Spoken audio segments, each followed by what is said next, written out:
This is my first Roundtable. It's gonna be great. I've been around for 50 years. All right, welcome to the Comedy Actresses Roundtable. We're here with Niecy Nash, Ilana Glazer, Rachel Bloom, Allison Janney, Gina Rodriguez, Lily Tomlin, and I'm your host, Lacey Rose. Let's get right to it. So what is the funniest or strangest feedback you've ever read or heard about yourselves? I'll start. When I was doing a little series called Reno 911, I remember that, but when I was doing Reno, I made a decision because we got to create the characters that we played. And they said, what would you like? And I said, baby hair and a big booty. Now, here's how that manifested in my real life in two ways. One, people who were fond of, a lot down in the, the dirty South is what we call it. People would come up and go, hey, and they would look for it.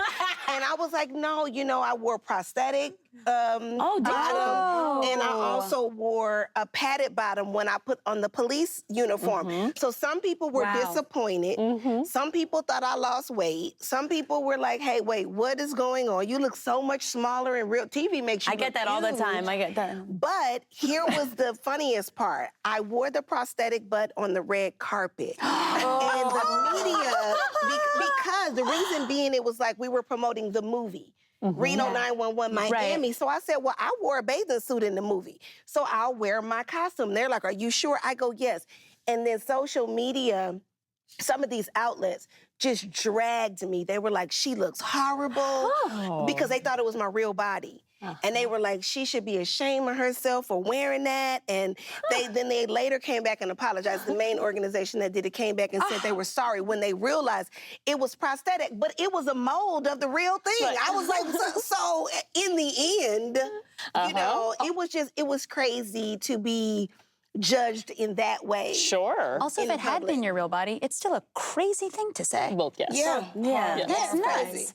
We know the value of beauty. It's like whether it was prosthetic or not. And it's so interesting because now everybody's injecting cement into their booty anyway. So I don't get it. Like the trends, the idea of trend and Yeah. You were early. You're on the cusp. That's how it was when I was 16. Booty time. When I was 16, I had a big booty, and then I grew up, and everybody's trying to, get booties like the Kardashians. I'm like, I done had it all along. I done had it all along. But I'm glad it's a trend now. It's in vogue now. It was weird the first time I got recognized. Someone came up to me and they were like, oh my God, you're so tiny. And I was like, yeah. And they were like, they must pad you on the show. And I was like, oh, are you talking about, I was like, oh yeah, no, my boobs are big. She's like, no, I'm not talking about your boobs. Let me clarify. And I was like, oh, okay. What do you mean? What? Thanks. I think she said I looked chubby on the show, or I looked curvier on the show, and then I was wearing a long baggy sweater. But then she loved the show, so it was weird. Because I had to just be like, thank you. I tend to not read anything that's written. I avoid everything. So the only thing I come into contact with is people coming up to me in the grocery store saying, oh my gosh, you're so much prettier in person. And this is my word. Oh my God, I went to a bar one night. This is back in the beginning days of West Wing, and a bartender said, I don't mean to insult you, but you look just like Allison Janney. And I went. Tell me one like that. I said, now tell me, why would that be an insult? I'm curious. And he said, well, you're a lot prettier than she is. And I said, well, I am her, and my drinks will be free for the rest of the day. Oh my God. I also don't read anything because it's, I think, detrimental and could be super dangerous. But what I get, because I play a version on television, is people desiring to tell me their specific either sexual orientation or if they're currently having sex or if they're themselves a virgin. And I know it's very interesting, because I'll get a Jane, and they'll hug me because Jane is so sweet. They don't know I'll be like, I would never. Are you crying? Jane, no. This is worse than sex crying. No. Yes, you are. No, I'm not. I can see the tears. Okay, fine. I'm crying, okay? But I don't want to be, so just ignore it. Okay, the point is that my life is really overwhelming right now, and I've never missed a deadline, and I could really use an extension so I could put my best foot forward. Do you need a minute to compose yourself? No. Yes. Thank you. It's more for me, it's more the in-person, like what people expect regarding the character. I wonder if that happened to you with Reno, that people like thought you were her, you know, or I don't know if that happens to you guys. That's a weird thing to me. And people also go to touch me a lot, you know? They think I want to like have sex with them, I guess, because my like character's horny. I'm like, what? I'm like, it's, you know, the afternoon. You don't? So that hug earlier was, No. You didn't really intend that with me? It's special when it's special, which it was with us. But if it's not, if I don't, most people I don't. Honestly, I've never felt closer to you. You are a damn king. What if we tricked her into having a threesome? People really shouldn't trick other people into having sex. Wow. I've heard so many women say that, but when you say it, I really hear it. All right, penis kiss. Okay. That's actually been happening online to me because my character's like depressed and deals with like her depression and anxiety. I have a ton of people just like send me not anonymous, but like over Facebook message. They're like, are you okay? Well, no, it's the opposite. It's people sharing like really personal, like, last year I tried to kill myself, or like I was just diagnosed as schizophrenic, and like just automatically putting their trust in me just because they feel like they know me, which is actually really like amazing. I was gonna say, kind of beautiful. It's beautiful and amazing, but like it's interesting. Someone seeing you on a show, just feeling like they know you, and then feeling like, oh, I know this person. I can tell them like the most intimate thing about myself. That's been like the most interesting thing of the past year for me. I feel that way with the sexual, like with talking about sex and talking about virginity and talking about saving yourself. You know, because I met a girl the other day that said, I'm also saving myself. She was 25, saving myself for marriage. And I was like, girl, get it. That's amazing. Wow. She was so convicted, and she was beautiful, and she just got an amazing job, you know, administrations at the University of UCLA. And I was oddly proud of this human being I had just recently interacted with, and how we both kind of walked away gaining something. Well, can my girls call you and can you confirm that they both virgins? Yeah, girl, I can. I'm gonna tell you, I can tell right away. Y'all nasty. I'll be honest. Well, you're right. I got the credit. You're right. I'm not even gonna deny it. Like nasty.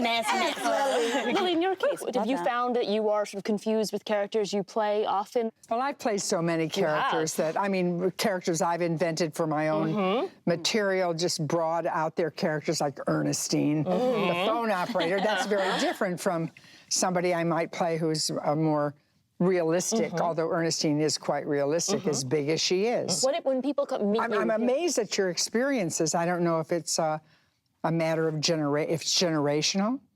I don't recall anybody assaulting me on the street or saying, you know, people are kind of affectionate toward me for kind of like the body of my work for all these years. And then if they're young people who don't know me, then they might know me for one thing. Maybe they know me for Frankie from Grace and Frankie. That's their only experience. I assume in both of your cases, Ilana, fans do sort of mistake you for this character. I mean, I'm guessing people walk up to you and want to get high with you, or they get up to you and they want to talk politics with you. What do you? I always disappoint in that. But what do you do in those scenarios? I was famously offered a job to work for some political organization after, and I'm like, no. It's actually been a burden for me that people think they are going to meet CJ, and I'm just so not her. It's very hard to play a character that is so beloved and so smart and so confident, and especially someone who can dress someone down and you know, without having to, you know, I dress people down 5 days later, or like, oh shit, I should have said that. We all do that. I mean, I feel definitely intimidated, because my character is especially so if you're ready to great. block them. I mean, exactly. You know what I'm saying? Because like I am definitely not Jane, but I feel very lucky to play this character that I get to walk and kind of utilize her, like what would Jane do kind of situation, because she is so moralistic and honest and truthful and caring and kind and generous and giving, and so it definitely helps me check myself. But I feel like a front sometimes when people. Well, what do you attribute this to? What do you mean? Just like a tough childhood? What? Oh, me? Like, why am I so hard, Lily? Yeah, like. Why am I so hard? trying to Lily, figure would it you out. like to change sheets? Are you feeling safe? No, I feel very simpatico. See, thank you. Ooh. See, I sometimes have the opposite problem. I have boundary issues and that I have none, and it's always been a problem. Like, after bad relationships, I never built up like, well, this next relationship, I'm gonna take my time. It's always just been like, no, I love you, and you're gonna solve me now. Like, I've never built up this wall. So sometimes when people recognize me from the show, I geek out over them geeking out about me to the point where like they have to walk away sometimes. And maybe it's just because my show's great new tactic. and it That's just very happened. good But strategy. like the other day, I was on an airplane and someone was like, "Oh my God, I love your show," and I was like, "Oh my God, tell me everything about you." And they're like, "Okay." I work in software, and I was like, "Really? What does your wife do? Tell me about your cat." And like at a certain point, my they're God, just what a like, great- "Well, I gotta bounce." And I'm just like, "No, let's talk more." Like, it'll probably get me killed at some point. There, yep. I got them heavy boobs, dance like dying stars. I got them heavy boobs. I can't run real far. Let me break down what I just said. Each of my double D's has the volume of a toddler's head. Now bitching about my boobies, they look super flying shirts. But if I swung them in your face, you'd be like, oh my God, that hurts. I'm blind, holy crap. I literally can't see. One thing that I would add is that I like that I have fallen to the category of being an approachable celebrity or personality because I've hosted a lot of shows, and so I bring a lot of the truth of who I am to those things, so people feel like they know you. And I was at a restaurant where there was another celebrity, not so approachable. And literally you saw, people were like, oh my God. She ate it fried. Oh my God. You know, like people were in a panic, but they were clutching their pearls. They were looking from afar. Meanwhile, my table was Grand Central Station. Hey, Niecy, girl, say hi.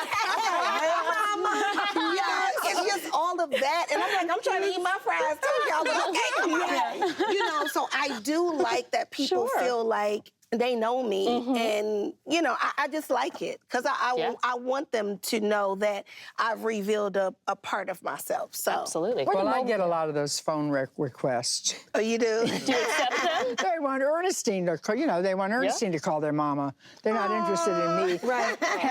Tell Ernestine to call. And does she? Oh, yeah, sure. How does that call my feel? mom after, Lily. What? How does that feel after so many requests? Like, are you still happy to do it, or is it like a mix of a bunch of things?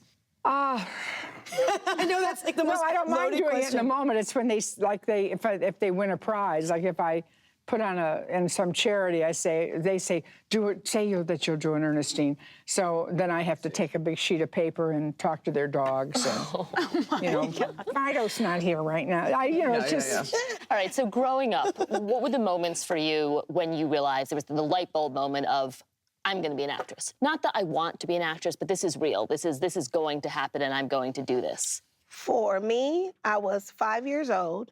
I was watching television with my grandmother, and we were watching a soap opera, I think Young and the Restless. It got preempted by something, and I saw the most gorgeous Black woman that I had ever seen in my little 5 years of living. She had a long red dress on, her eyelashes looked like butterflies.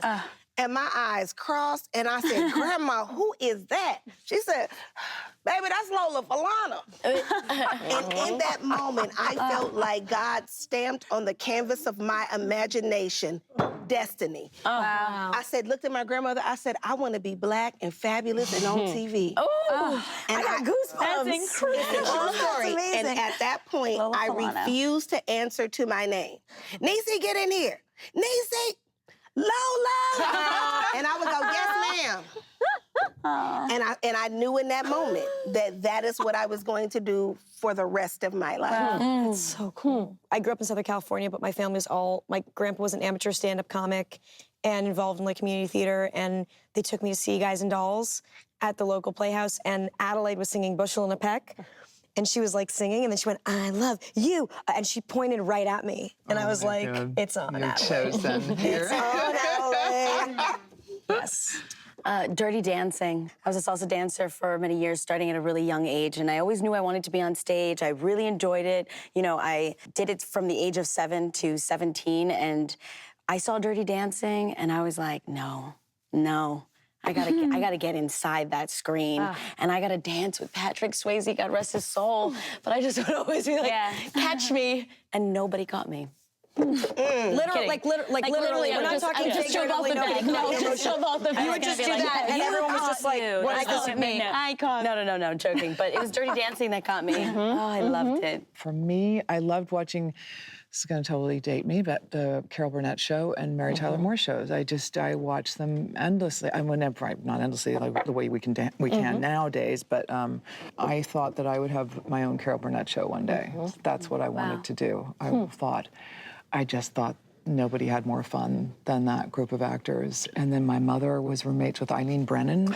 Your mom was roommates with Eileen? Roommates with Eileen. And so it was sort of, I think Eileen was the person that I watched and loved and knew that it was sort of became a possibility for me, that knowing Eileen was like one step closer to the possibility of reality. Like, it became real, like maybe I can do that. My brother and I would make comedy videos growing up. I mean, tons, hours and hours and hours of comedy videos. But it wasn't until I got into NYU, you have a better chance of getting in when you do early decision, so I did that. Same here. You went to NYU? Oh, so do we. You guys. Well, Ilana and I were roommates in New York. Get out of here. Yeah. And you and I were both in ETW. Oh, yeah. Yeah, so I didn't go for acting. Like, nobody in my family is in the industry. Like, it wasn't, I had to, like, pretend I was gonna be a psychologist or whatever. But I, like, knew about the UCB scene going on and the comedy group Stella, just these New York, alt comedy groups. And I remember I said to my dad, I know I'm like getting into this school and we're gonna have loans, cool loans that we're gonna have, but I do wanna go around, I wanna go there to like be around those people. And he was like, no, I totally get that. Just that little thing of like, he got that. I was like, okay, I'm gonna do it when I get there. What do you guys wish you knew about sort of success in Hollywood when you were starting out? And knowing what you know now, what would you have done differently in your careers? Starting out as a young actor, I thought that everyone who was an agent or was famous, they were like here, and they knew something I didn't. And I'd walk into a room being like, I'm walking into a room with like a golden person. And I think just like, now that I've actually like met really successful people and like heads of studios, like we're all just like people made of guts who like poop and fart. And like, you don't. I'm sorry. Okay, I'm sorry. I also don't poop and fart. I'm so glad you said that, Lily. I also don't do that. That's made for each other. Just made for each other. I retract everything I just said, and I need to do some thinking. Is there anything, if you had to do it all over again? No, I think I tried to create a world by creating those characters. So I thought, well, my world is better than the other world. People would tell me what I could be or I couldn't be, and I'd say, who asked you? I didn't want to hear anything because I was afraid it would derail me. Like I wanted to get Gidget's part. Did you really? You and no, nobody was going to let me be Gidget. In fact, Renee Valenti, who was head of casting at Screen Gems, I was like 18. I went up to see her, and I thought I looked like an 18-year-old. And she said, Lily, someday there'll be parts for people like you and me. And she's like, looked like Nancy Walker. As I told you, your show, Search for Intelligent Life, was the first time that I saw someone writing and then performing their own like characters and their own character like scenes and sketches. And that play, my partner Jane wrote that play. That is Jane's authorship, totally. Oh, really? Yeah. Well, yeah. But when you think about Rachel, I mean, Rachel. I'm just really sucking up this round today. I'm only saying that in Jane's defense.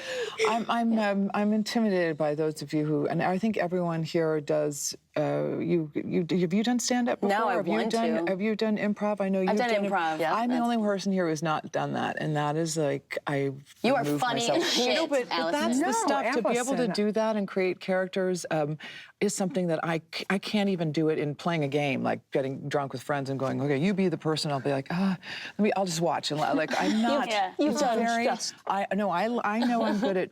I know I can do. I can memorize lines and hit my mark like nobody Ladies.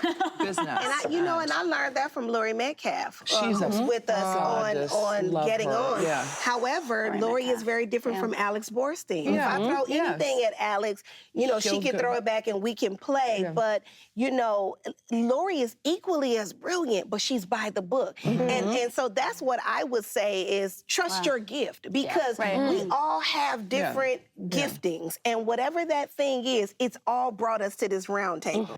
I don't think there's anything I would want to know different, because I think it was my naivete that got me where I am. I didn't know that you had to have an agent and a manager to get an audition. I just called somebody I met at a workshop and was like, I don't know if you remember me, but my voice does sound like I need to drink lotion. So he recognized it right away. Drink lotion. And I said, well, this is Niecy Nash. I'm broke, I got a baby, and I need a job. And he said, be down here at 3 o'clock. And I went to my first producer session for a feature film with no agent, because I didn't know you couldn't do that. I didn't know that it was, ill-fitting. So when I walk in and everybody is going, who are you with? Oh, who are you with? And they were playing the game of who got the best agent. And they asked me, and I said, myself. You know what I mean? I don't know. You know what I mean? And I didn't know any better. But that's the kind of stuff that like fucked me over for so long, is thinking like I don't deserve to be here. And I'd walk into audition rooms and be like, hi, sorry, I know I shouldn't be here. Oh, excuse me, I know I'm gonna suck at this. And it's like always, and that's like a female thing in general, like apologizing for our presence. Like when I was in school, I was on a sketch comedy group, and I would notice that there were these really funny girls I knew, and I'd say to them like, you should audition for my sketch group. And they'd be like, no, I can't write, I'm stupid. And there would be really unfunny guys who come to me and be like, oh, I'm thinking about trying out for your sketch group because I think I could really kill that. Yeah, I'm gonna have my own show. Like the confidence of a dude versus like women just like feeling like we have to like be small and apologize. I think that's gotta be cultural, because I grew up in a family with fierce freaking women that did not apologize for shit. And I did not have a path written out for me. And I had two sisters that one was an investment banker, the other one was a doctor. I had no idea what art was supposed to be. I didn't know what it looked like. I had very, very few role models in the game, in the sense of like, that woman looks like me, So for me, it was, this is gonna happen. There just is no question, because when you question something, then the forces, the challenges arise. When you don't, you create your own journey. And Listen, let me hindsight what you saying right now. Because when I was standing in that audition, and that man said to me, it was 15 people deep in there and a director, and he said, I did my little under 5 lines. Yes. And he said, thank you. He said, send her out and have her read this and this. So it was another little under 5. I was like, okay. He said, we'll go in the hall and prepare. I said, just to read this? I said, no, I can read it now. Yeah. And so the man, I said, well, will you stop pushing me? So when I get ready to read the thing, the director said, thank you. And I said, you're welcome. And he said, thank you.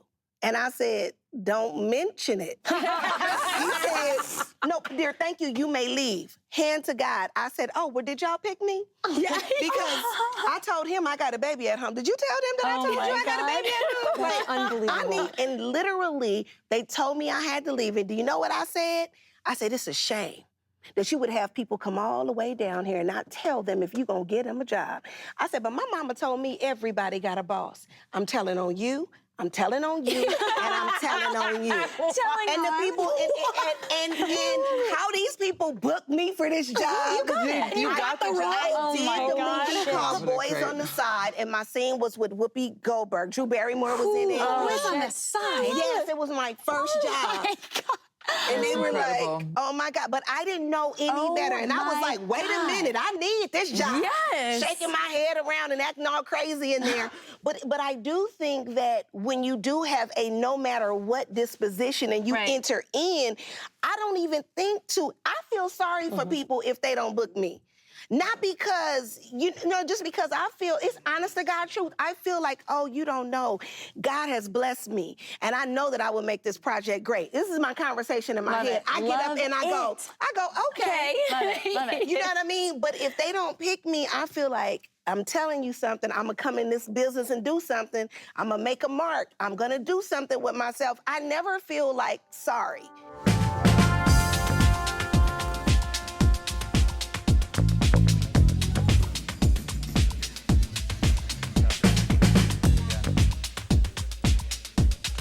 Rachel and Ilana, you have actually gone out and created vehicles for yourself. So Yeah. does that And that change? is amazing. That to me, I'm like, it's almost scary to not have the control.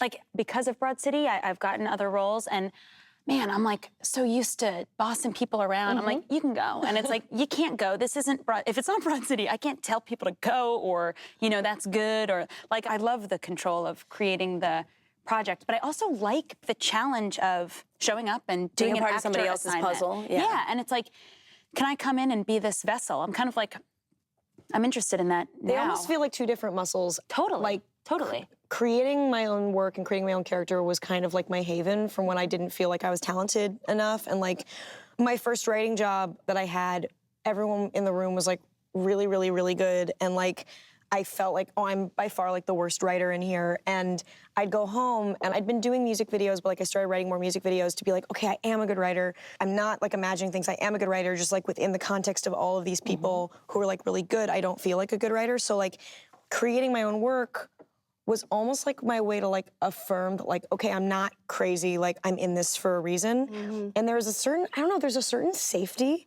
Like it should almost be, I think, a separate acting category in some ways, because like even if it's scripts you haven't personally written, like we improvise a lot. If a line in the moment isn't feeling right to me, I'll rearrange it. And like no one tells me like don't rearrange that line because like it's my character.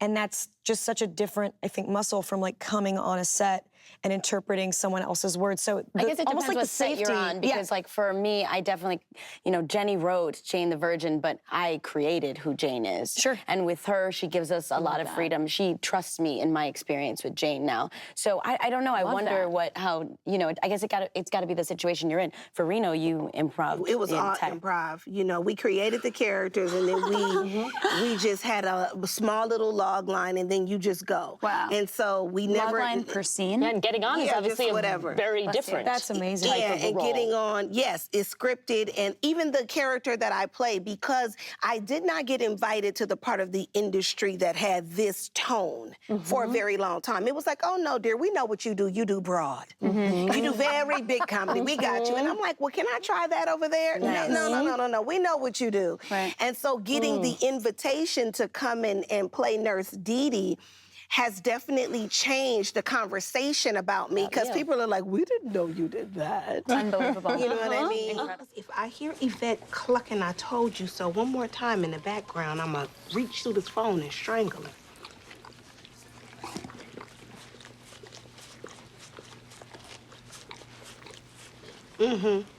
No. Yeah. No, thank God. But call me when you get there. Okay. Bye-bye. Stop licking your ugly balls and go mingle. I just was curious how you feel now. I know you said you entered into the business, feeling like, I don't know, am I really talented? You have to know now that you're freaking amazing, right? I do. And like, it was always this weird juxtaposition of when I felt like confident, I would just be like, hey. And when I didn't, like when I felt confident, when I felt comfortable in a room, I would do it. But when I didn't feel comfortable, it was like I almost turned into a different person. And now, especially in the past year that my show's been on, that other person doesn't come out. Like now I can walk into a room. I mean, God, I never had that idea of like, if you don't cast me, I feel sorry for you. And I want you both to be my life coach, because that's unbelievable. That's so amazing. That's character work. That's like your character work, not character work on somebody you write and put on television. Right. Because I think that's what gets lost in this industry. We go and we tap into all these different human beings and we get to transform. We don't work on our character. I'm constantly working on Gina and on how Gina feels and where Gina is today and what is present in my life and what has been given to me and my blessings and my path and the journey I want to take. That gets worked on daily.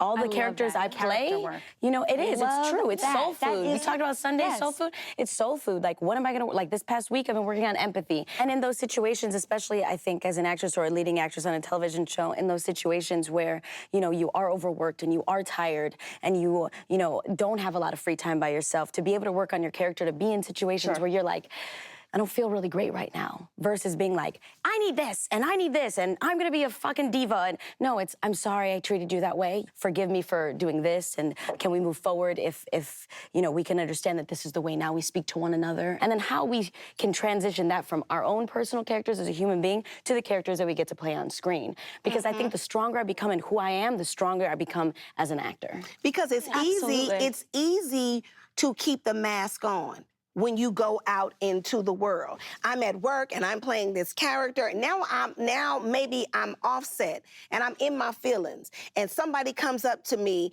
and says, "How you doing?" And I pull up. Right. I'm great, you know, because this is what we do. We wear that mask so well. But to really say this is the truth of who I am, girl, pray for me. I'm going through it. Yellow, thank you. You know what I'm saying? I'm not there. But a lot of times when we wear the mask for a living, it's knowing that you can take it off and be comfortable in that skin. Sure. You know? Allison, obviously doing a comedy was something that you wanted to do. Now, this is a comedy that has a tremendous amount of depth and drama to it, but why was that a decision that was so important to you, and what was it about that story? Well, two things. I had been looking for that format for a long time, the multicam, because as Lily went through it with me in the West Wing days of 18-hour days, and I did a single camera comedy with Matthew Perry that didn't go for many seasons, but the hours were still the same on that. And I was like, Lord, I've missed a lot of my life acting, which has been grateful, but I've missed a lot of my life. This came along, the mom show. Chuck Lorre and Anna were already on it together, and they asked me to come in and read for it, which my agents were like, you don't have to read anymore. I was like, no, I would like to read for this, because I think it's important that the mother and daughter have a good chemistry, and I understand why they would want to. I would rather read than go in and having been given the part, because it makes me feel more confident as I walk on the set those days. So you know that so I went in and read it, and I love that it's a show about recovery. I think that's an important part of the show, and definitely one of the main reasons I wanted to do it, because it was about people in recovery, which is an important issue to me. And I love Anna Faris so much, and we have a good relationship there. And I've never had control over my characters, except for the physicality and who they are, making them come alive. That's all me, but never have I had creative control, you know, and I'm not sure, I've never done it. I've never exercised that muscle before, so it'd be interesting to... But the recovery piece of it is interesting. What were you sort of hoping that viewers would learn? My contacts. Come on. Amazing. Amazing.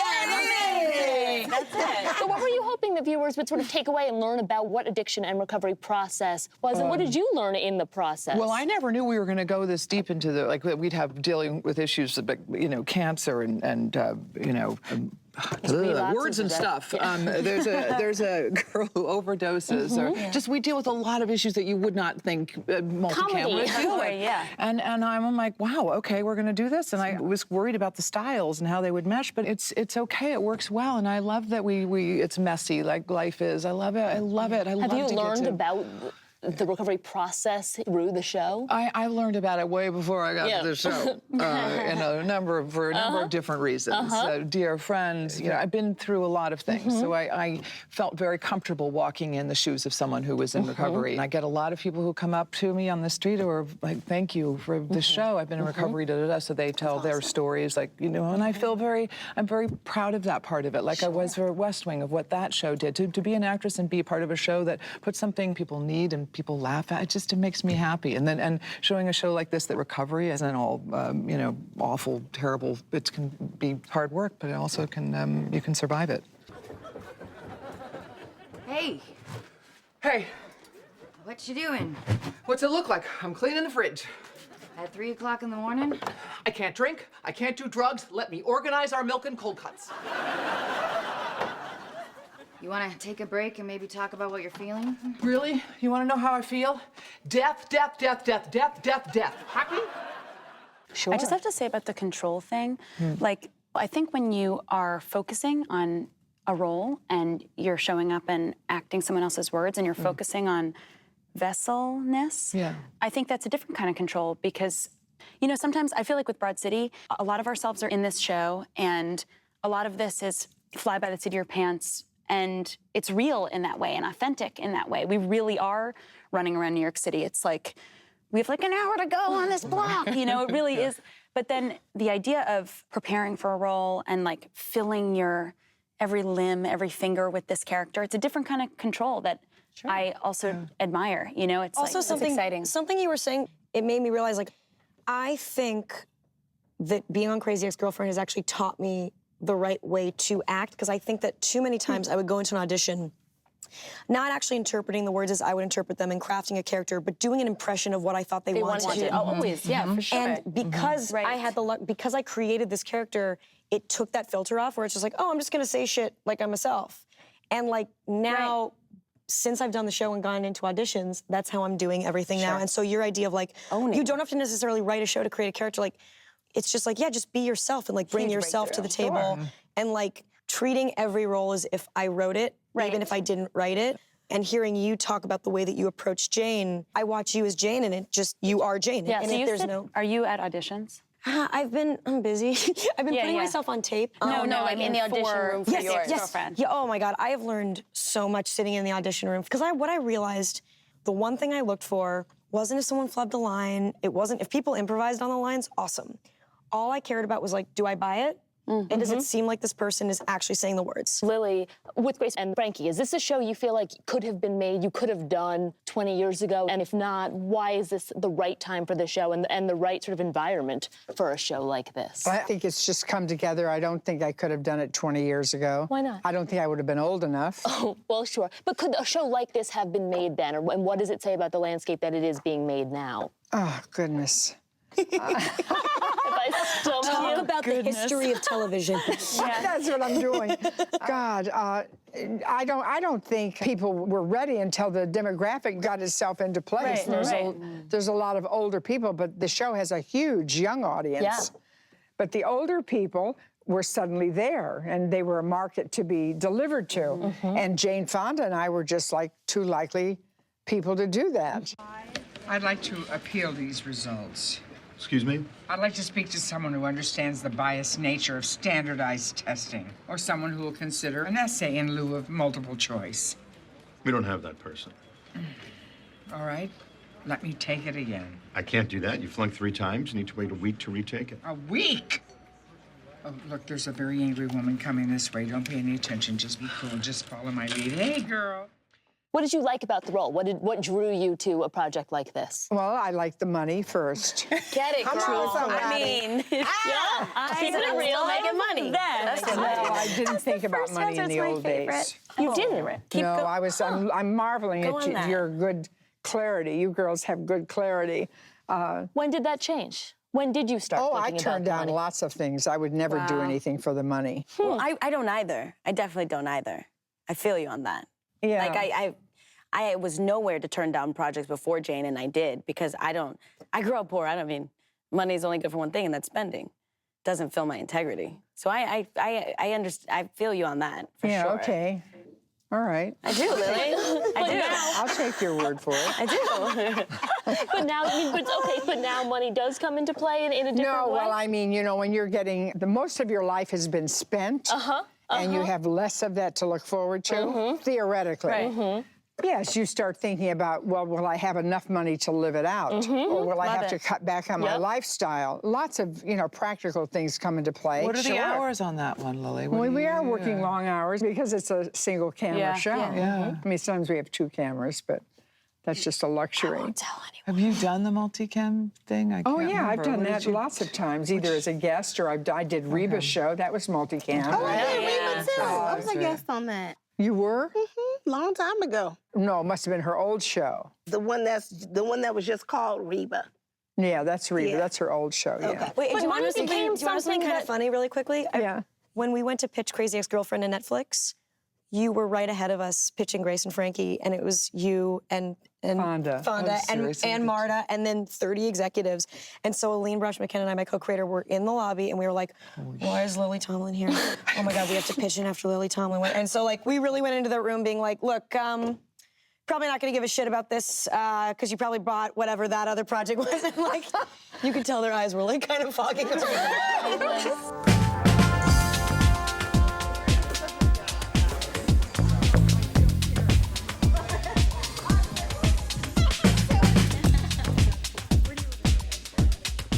For the past year and a half, I mean, the conversations about women and men and whether it's pay disparity or whether it's opportunities for women have become a big piece of the conversation. And I'm curious, how much of that fight have you been part of? Have there been instances where you've had to fight for being paid equally to your male counterparts? And I know that was something that came up early on in Grace and Frankie, and there was a huge sort of petition that in support of you guys. But I am curious, how much of that is something that you guys are thinking about and are actively trying to sort of change in your own careers? I have to say, Lily, bringing up the money, hysterical, first of all. Love it. It's important that you make as much as you fucking can. And Fonda, too. It's important. Who's creating roles for women that are strong and funny, older women? I mean, it's actually important that you squeeze it out. Anna and I are upset that there's not a man in our show that we can't go. We want. I mean, I feel the same, yeah. That you can demand make a quarter of what you make. What is the most sort of overtly sexist thing that sort of happened to you in this business? I think it's when you're an auditioning actor, the type of roles you're auditioning for, and you see the difference between the female characters and the way they're written and the male characters. And it's a very like dog whistle thing, but like it kind of, I've learned, takes a woman to write a woman well, and I don't know what it is, and that's a gross generalization, but there's something about, you can just tell when something's been written by the person that the show's portraying. And it's very subtle, and there are definitely exceptions, but like there's something to creating complex female characters, which shouldn't be a rarity because we're half the world. It's something that like women just do better. I just had an experience where working on, I just did a pilot for Fox called The Enforcers. And when I tell you I walked on that set and every day I felt like hashtag girl power. What? Wow. Because Gail Mancuso directed, Ellen Kramer and Sherry Billings wrote it. Literally when you're walking on set, I promise you, cue the Beyonce music and the fan machine. Formation. And it was like you just walked in there stomping and looking like all these ladies leading the charge. And then the men that were there, no offense to the crew that's here right now, we was like, pick up a camera, honey. Get the camera. But not demeaning. Just standing flat-footed in their strength and their funny and their heart. And it was like, I definitely feel like daily empowered because on Jane, we have 70% of the directors are female, 70% of the writing of staff of writers is female. Jenny definitely wants to make sure she's creating opportunities for other women. So it is like, I think women's rights is human rights. But that's changing. I mean, that has not always been the case. I mean, have you had instances where you felt like this is different for me as a woman in this business? My career started pretty late, and I got into the West Wing group, and we all sort of banded together as a group. I always felt taken care of by the guys, and then going into Mom, I haven't had it thrown into my face, really. It's probably gone on, and I just haven't been aware of it. I was going to say, you're a lot happier, aren't you? Yeah.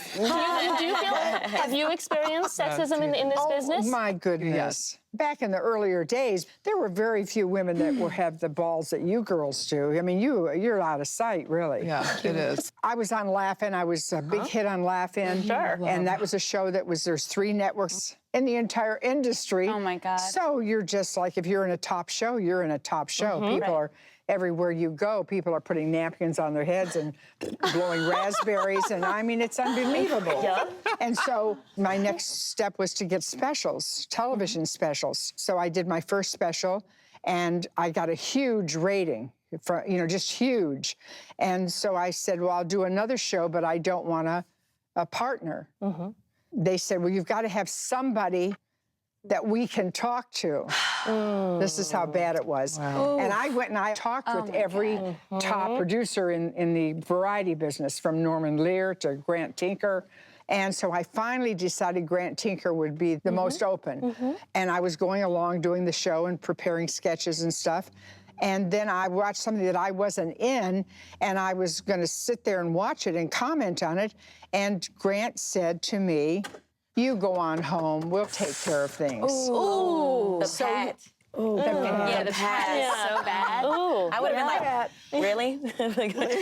Yeah, you feel my pain. I can see that in your face. You know what it is like, it's all these like subtle, it's almost like when someone gives you pity eyes. And that's not just like a female thing, but like, I just totally, the air of, oh honey, But I mean, cute. Like, as there's you just- guys are going around, do you feel any of that? Do you feel the sort of sexism that exists, and has it sort of changed? I'm sure that it exists, and a lot of people may have been in situations where it stared them right in the face.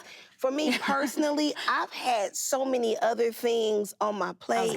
Raising 3 children. I got a new husband, an ex-husband. I had a TV husband. I had more husbands than you could shake a stick at. And, so just in trying to navigate my life, with my church, my friends, my kids, my this, my that, I just try to stay focused on the things that are positive and do my best work. And a lot of times you either kill people with kindness, and in cases when that doesn't work, my mama just kill him. My mama always said. Just saying. Listen, my mother always said, if you cuss somebody out right, they won't even realize it till they get home. Yeah, that's right. But wait a minute, what did she say? Right. I feel like, part of it, sometimes we go through stuff where we're like, it's because we're women. And it's also subtle sexism because we're young, especially like crew guys, Well, recently this guy was calling us ladybugs, love bugs. I'm like, we have a show. Yes. And you're like helping run the promo for the show that we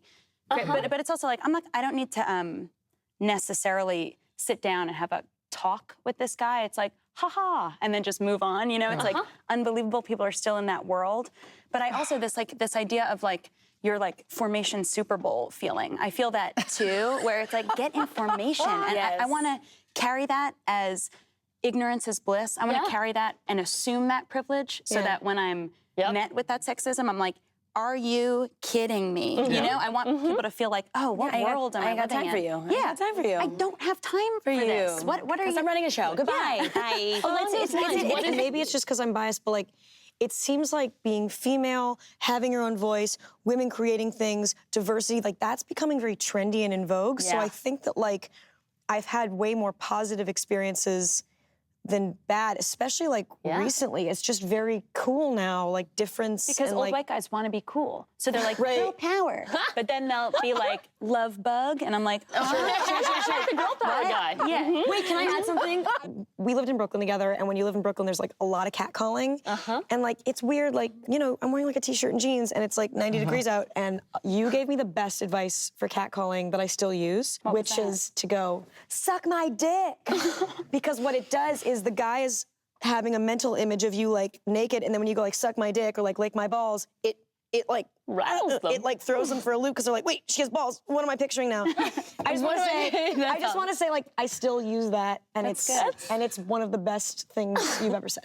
I lived in Brooklyn after NYU. I lived in Brooklyn because that's what I can afford, but like deep Brooklyn, like Bushwick. Yeah. And it was off the Halsey stop, and I would, Halsey, girl, baby. Ooh, that Halsey, was rough. And 10 years ago, yeah. right? Down So Halsey. glad I'm through this era. Yeah. So I would get off the Halsey stop, and then you would get the, the regular catcalling, and I would just turn and bark.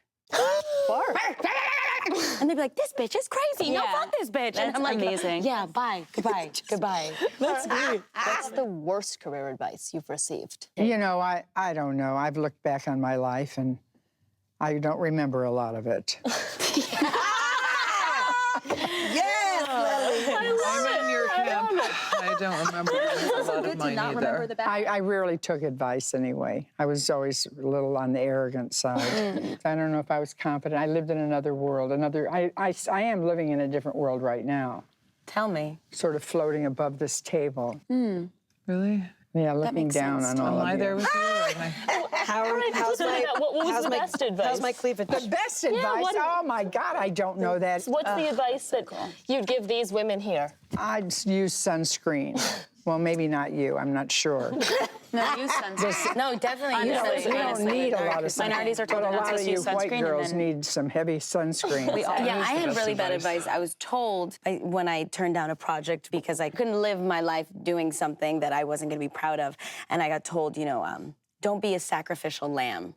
You don't have to save the Latino community. You don't have to save the Latino community.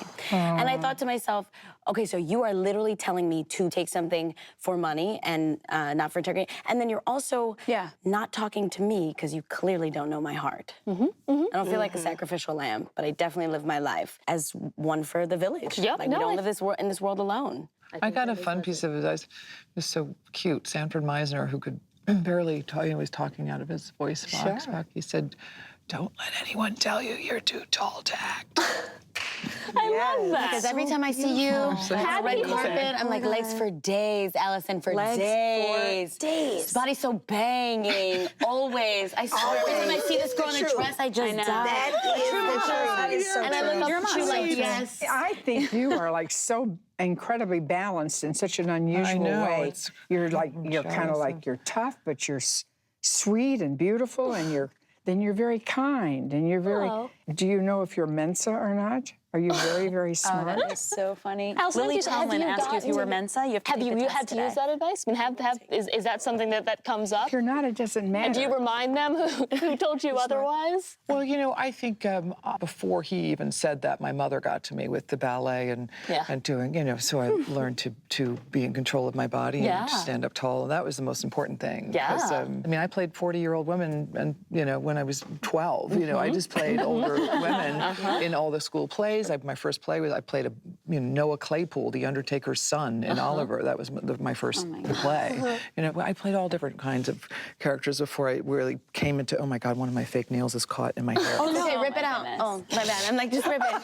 It's fine. We'll redo it. I thought I got caught in her weave, girl. I was like, I can help you. I see. Last year, we had everyone come up with campaign slogans for Hillary Clinton. This year, Donald Trump is trying to reach women. So what would be campaign slogans you would come up for him? I don't even want to participate in that. I'm dead serious. I wish that he had to take this, and it would be, "Do not vote for me." I'm backing up your slogan. That's the slogan I give Trump. Yeah, I'm co-signing. I'm co-signing on yours, yeah. What are vaginas? I think he doesn't know what they are. I think he just sticks it in and he closes his eyes and he hopes she may be enjoying it at some point, but probably not. And someone's just using a fruit anyway. Yeah. And someone's his wife is just like, she just cut open a guava and she's like. He doesn't even know. He doesn't know what they feel like. It's all fruit. Oh, babe, you smell like guava, babe. That's not a good Donald Trump impression, but. Wasn't bad. Oh, God. I wanted to just say real quick, Allison, one of the best pieces of advice, I think, because as actresses, we're always called to take a picture, whether it's with a fan, on the red carpet, at something like this. And I remember getting ready to take a picture with the lovely Maya Angelou. And she could not stand. And so I leaned, down into the picture like this to take the picture. And she turned her head to me and she said, "Straighten your back." She said, "You bow to no one. Stand up and they'll get it. They'll get you. You stand straight up." And I have never to this day bent down to take a picture. I took a picture with a girl yesterday, if y'all follow me on Insta. And she did the exact same thing and bent down. And I said, no, honey, stand up straight. You'll get it. So now I always feel like when you get good advice, when you get something that speaks to you, you pay it forward. You pass it along. So I don't want to see any of you all in the picture going like that. No. Okay. Straighten your back. Yes. You bow down to no one. There you go. All right, on that note, thank you guys. This is wonderful. We appreciate you all being here. It's an honor.